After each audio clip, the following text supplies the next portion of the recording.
Hi everyone, welcome to engineers Wala. I hope सब लोग एकदम अच्छे होंगे और आपकी तैयारी और आपकी रिवीजन भी एकदम अच्छे तरीके से चल रही होगी।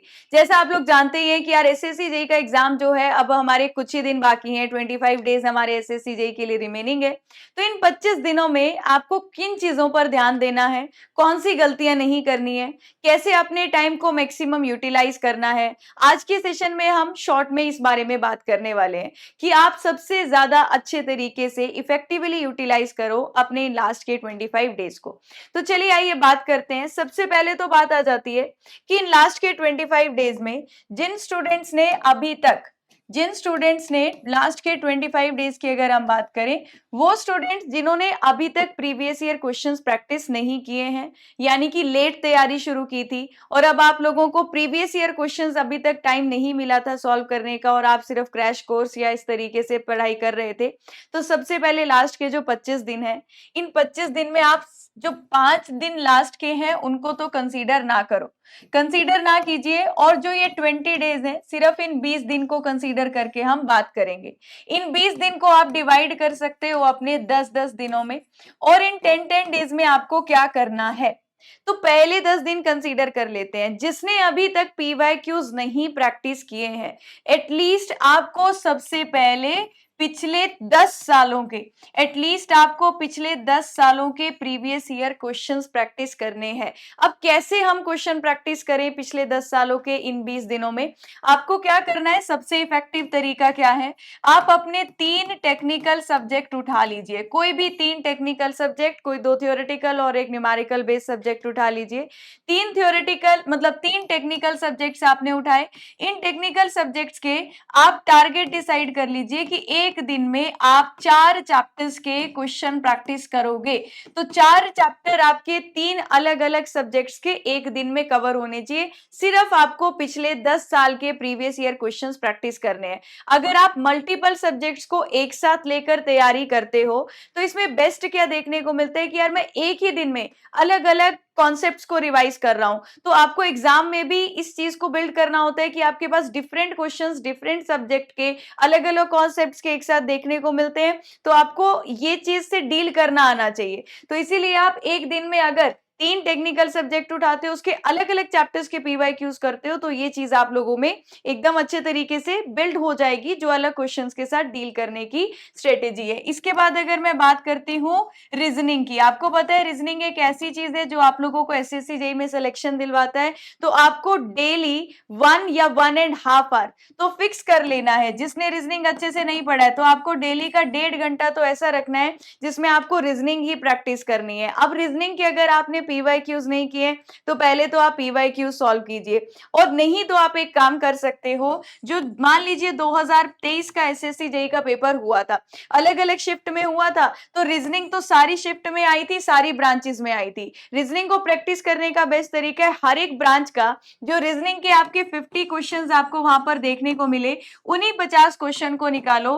हर एक ब्रांच के इतने सारे शिफ्ट में पेपर हुए थे, तो शिफ्ट 1 का, शिफ्ट 2 का, शिफ्ट 3 का, इन सारे क्वेश्चंस को प्रैक्टिस करो। क्योंकि अगर आप एक शिफ्ट का क्वेश्चन लगाओगे तो आपके सारे टॉपिक्स रीजनिंग के रिवाइज हो जाएंगे, है ना। तो वो 50 क्वेश्चन को कोशिश करो उसी टाइम स्लॉट में सॉल्व करने की जो आपने अभी तक अपने माइंड में सोचा है।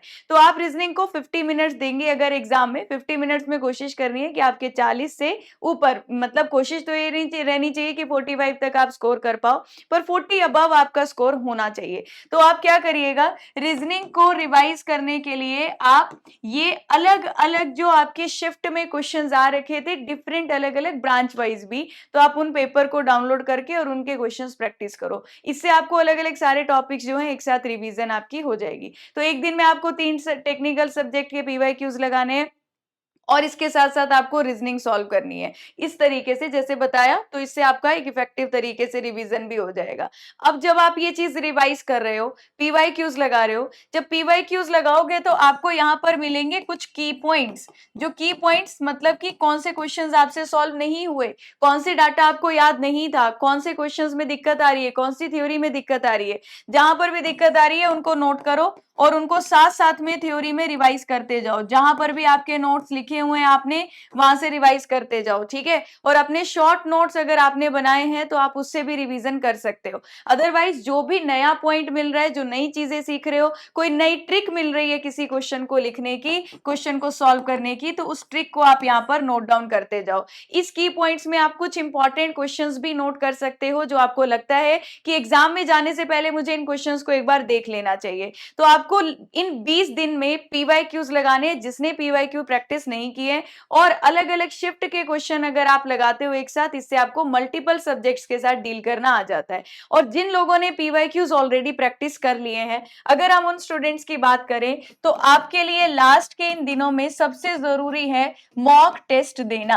सबसे जरूरी है मॉक टेस्ट देना। अब सब आप कहेंगे कि यार हम हमेशा सुनते हैं कि हमें मॉक टेस्ट देना है, हम मॉक टेस्ट दे तो रहे हैं लेकिन हमें उसे एनालाइज करना नहीं आता। मुझे बहुत सारे स्टूडेंट्स का क्वेरी आया कि मैम एनालाइज कैसे करना है। अब देखिएगा, सबसे पहले तो मैं बात करती हूँ, आपने अगर पीवाईक्यूज कर लिए हैं तो आपको पीवाईक्यूज में वो कुछ क्वेश्चंस आपने जरूर मार्क किए होंगे जिसमें आपको लगता है कि यार एक बार फिर से मैं इन क्वेश्चन को सॉल्व या रिवाइज करना चाहता हूं। तो पहले आप उस पेंडिंग काम को पूरा करना। दूसरा, आप अपने शॉर्ट नोट से रिवीजन करना। आप अपने शॉर्ट नोट से रिवीजन करना, ठीक है। और रिवीजन करके आपको क्या करना है, आपको जैसे मॉक टेस्ट देना है। अब हमारे पास 20 दिन है, 20 दिन में आपको कम से कम कोशिश करनी है कि 5 आपको फुल लेंथ मॉक टेस्ट देने हैं। अब मैंने 5 फुल लेंथ मॉक टेस्ट क्यों बोले, भाई इससे ज्यादा भी तो दे सकते थे, ठीक है, पर मॉक टेस्ट 5 मिनिमम आपको देने हैं फुल लेंथ। और बिल्कुल सीरियस होकर, जैसे आप एग्जामिनेशन हॉल में बैठे हो बिल्कुल वैसे, ठीक है। ना आपके पास कोई नोट्स होने चाहिए, ना ही आपके पास फोन होना चाहिए। आप अपने लैपटॉप के सामने उसी तरीके से बैठोगे जैसे आप लोग अपने एग्जामिनेशन हॉल में उस दिन एग्जाम देने वाले हो। अब यहां पर देखिएगा, सबसे पहले इंपॉर्टेंट बात, जब आप ये मॉक टेस्ट दोगे आपको उसी ट्रेंड में सारे पार्ट्स को सॉल्व करना है जैसा आप एग्जाम में करने वाले हो। फॉर एग्जांपल, अगर आप रीजनिंग में मानते हो कि मैं रीजनिंग में अच्छा हूं और मैं इसके क्वेश्चन जल्दी कर देता हूं, तो सबसे पहले आपको रीजनिंग वाले सेक्शन से क्वेश्चन स्टार्ट करना है, सॉल्व करना। ये मॉक टेस्ट में भी करना है जो आप पेपर में करने वाले हो, ताकि पता रहे कि जो पैटर्न आप मॉक टेस्ट में फॉलो करते हो ना, वही सेम पैटर्न मेंटेन करना है आपको पेपर में। तभी तो हम मॉक टेस्ट दे रहे हैं, अपने को ट्रेन कर रहे हैं कि जो अभी हम यहाँ पर करेंगे सेम चीज ही तो हमें पेपर में देखने को मिल रही है। तो आप रीजनिंग में अगर ज्यादा कॉन्फिडेंट हो, वहां से अपना मॉक टेस्ट स्टार्ट करना। अगर आप टेक्निकल में ज्यादा स्ट्रांग हो तो आप वहां से अपना जो टेस्ट होगा देना वो आपने स्टार्ट करना है। अब आपने कुछ ना कुछ स्ट्रेटेजी बनाई होगी कि इतने टाइम में रीजनिंग को दूंगा, इतना टाइम में नॉन टेक्निकल मतलब बाकी जो जीए जीएस है उसे, और टेक्निकल को दूंगा। तो आपने कोशिश करनी है कि उसी टाइम स्लॉट में उसे पूरा करने की। तो रीजनिंग को अगर आप यहाँ पर 50 मिनट देते हो, अब मैं यहाँ पर बात करती हूँ टेक्निकल की। टेक्निकल में आपके पास आते हैं टोटल 100 क्वेश्चंस। अब सबसे जरूरी और इंपॉर्टेंट बात, जब आप मॉक टेस्ट दोगे एक चीज यहां पर जरूर सीखनी है, क्वेश्चन को स्किप करना। भाई अब देखिए हम क्या करते हैं, हमने क्वेश्चन पढ़ा और हमने देखा हमने ये टॉपिक पढ़ रखा है, लेकिन हमें ये भी पता है इसमें टाइम लगेगा क्योंकि इसमें क्वेश्चन में वैल्यू पुट करनी है, डाटा डालेंगे तो वैल्यू निकालेंगे, टाइम लग जाएगा। तो हम वो सॉल्व करने लग जाते हैं क्योंकि हमने वो टॉपिक पढ़ा है, लेकिन ये सॉल्व करने में टाइम ज्यादा लगेगा ये भूल जाते हैं। और टाइम ज्यादा लगने की वजह से आपको कुछ क्वेश्चंस को देखने का ही टाइम नहीं मिलता। अब प्रॉब्लम पता क्या होती है फिर, अब जब एग्जामिनेशन हॉल वाले दिन जब आप सेम गलती करोगे तो बाहर जब एग्जामिनेशन हॉल से निकलेंगे तो स्टूडेंट्स बात कर रहे होंगे यार ये कितना आसान क्वेश्चन आया था, इस टॉपिक से कितना इजी क्वेश्चन आया था। आप सोचेंगे यार मैंने तो देखा ही नहीं है क्वेश्चन, क्योंकि आप तो बिजी थे वो न्यूमेरिकल सॉल्व करने में। तो आपको क्या करना है, जब आप टेक्निकल सॉल्व करो एक आदत डाल लो जिसमें टाइम ज्यादा लगता है उसको स्किप करने की। ये आदत मॉक टेस्ट से डलेगी। आप 5 मॉक टेस्ट देंगे, आपको एक पैटर्न फॉलो करना है जो आप एग्जाम में देने वाले हो, उसी पैटर्न में पेपर देना है। अब आपको पता है कि यार इसमें टाइम ज्यादा लगेगा तो आप उस क्वेश्चन को वहां पर क्या कर दोगे, आप स्किप करके आगे बढ़ोगे, ताकि एटलीस्ट आप 100 के 100 क्वेश्चन एक बार जरूर देख पाओ। अब ये वाला जो क्वेश्चन था, मान लीजिए एक न्यूमेरिकल था, मेरे को फॉर्मूला आता था, बस पता है कि इसमें टाइम लगेगा, आपने स्किप कर दिया। आप इसको मार्क फॉर रिव्यू रख दो, आप इसको मार्क फॉर रिव्यू रख दो, ताकि अगर बाद में मेरे पास कोई 10 मिनट बचता है, 5 मिनट बचता है, तो मैं वो 5 मिनट में सोचूंगा कि इसको कर सकता हूं तो मैं इसको अटेम्प्ट कर लूंगा क्योंकि मुझे इसका फॉर्मूला आता है। तो आप इसको मार्क फॉर रिव्यू करके आगे बढ़ते जाइए। सबसे पहले उन क्वेश्चंस को अटेम्प्ट करिए जिसमें सबसे कम टाइम लग रहा है। सेम चीज आपको मॉक टेस्ट में भी करनी है जो आप इन 20 दिन में देने वाले हो। अच्छा, तो वही सेम पैटर्न दोहराना है और सेम ये क्वेश्चन जिसमें टाइम ज्यादा लगेगा उसे स्किप करते जाना है। अच्छा, अब आपने ये ये क्वेश्चंस किए। अब आपने टेस्ट दे दिया, अब टेस्ट के बाद एनालिसिस कैसे करनी है भाई, टेस्ट का एनालिसिस तो उससे भी ज्यादा जरूरी है। अब जैसे आप मॉक टेस्ट दोगे वैसे ही आप पेपर दोगे, ये ध्यान रखना, पेपर में कुछ अलग नहीं करना है, जो पहले कर रहे हो वैसा ही पेपर में सेम पैटर्न होगा। अब जब टेस्ट का एनालिसिस करने बैठोगे तो आराम से पहले शांति से हर एक क्वेश्चन को देखना। मान लीजिए क्वेश्चन नंबर 1 है, क्वेश्चन नंबर 1 आपने देखा कि यार ये क्वेश्चन तो मैंने सही किया था और आपने सोचा चलो अब आगे बढ़ते हैं। क्वेश्चन नंबर 1 देखा, आपने देखा आपने कितना टाइम लिया, आपने उसमें टाइम लिया था 60 सेकेंड्स। आपने देखा बाकी स्टूडेंट्स ने कितना टाइम लिया था, उन्होंने लिया यहाँ पर 40 सेकेंड, तो उनको 40 क्यों लगे, थोड़ा सा एनालाइज करना, क्या मैं इसमें कोई ट्रिक यूज कर सकता हूँ, क्या ये थोड़ा और जल्दी हो सकता है। तो एनालिसिस में आपको सबसे पहले अपना टाइम देखना है कि जो क्वेश्चन सही भी हुआ है उसको मैं और कम टाइम में सॉल्व कर पाऊंगा, अगर कर सकता हूं तो अच्छी बात है, नेक्स्ट मॉक में आपको वो कम टाइम में करना है। दूसरी चीज, अब आपको अपनी मिस्टेक्स देखनी है। मिस्टेक्स में आप क्या देखोगे, आप मिस्टेक्स में देखोगे कि मैं कहां पर बार बार गलती कर रहा हूं, क्वेश्चन आधा पढ़ने पर गलती हो रही है, क्वेश्चन में जो आपको ऑप्शंस दिए वो आधा पढ़ा उसमें गलती हो रही है। अगर ये गलती मॉक टेस्ट में हो रही है तो आपकी पेपर में भी हो सकती है, तो ये गलती मॉक टेस्ट में ही अवॉइड करनी है। मॉक टेस्ट में ही आपको स्टेटमेंट ध्यान से पढ़कर ही अपना आंसर करना है। तो ये आदत आपको यहीं से डालनी है जो 20 डेज में आप अपने मॉक टेस्ट देने वाले हो। तो ये मिस्टेक्स को देखो और इन पर काम करो। जो पहला मॉक दोगे उसको एनालाइज करोगे, उसकी जो गलतियां होंगी वो दूसरे मॉक टेस्ट में नहीं होनी चाहिए, तो इन मिस्टेक्स को एनालाइज करना है। तीसरा आपने देखना है जो न्यूमेरिकल वाली प्रॉब्लम्स हैं, अगर कैलकुलेशन में मेरा थोड़ा बहुत मिस्टेक हो जाता है तो नेक्स्ट टाइम जब भी कैलकुलेशन वाला क्वेश्चन आएगा मैं उसमें थोड़ा सा ज्यादा टाइम दूंगा या उसमें थोड़ा सा एक बार जरूर चेक कर लूंगा कि मैंने सही से किया है या नहीं। तो ये कैलकुलेशन मिस्टेक है या कॉन्सेप्चुअल मिस्टेक है। अगर कॉन्सेप्चुअल है तो अब क्या करेंगे, यहां से आप वापस जाएंगे अपने नोट्स पे और इन नोट्स पे जाकर चेक करोगे और फिर आप फिर से थ्योरी पढ़ोगे जिस थ्योरी में आपको लग रहा है कि आप चीजें भूल गए हो। तो इस तरीके से आप वापस से अपने जो फुल लेंथ नोट्स आपने बनाए होंगे आप उन नोट्स की थ्योरी को रिवाइज करोगे with the help of these questions, ठीक है। अब जब आप मॉक टेस्ट दे रहे हो सकता है कुछ इंपॉर्टेंट डाटा आपको मिले, हो सकता है टेस्ट देते देते आपको कुछ ट्रिक्स के बारे में पता चले कि ये क्वेश्चन तो ऐसे भी हो सकता था।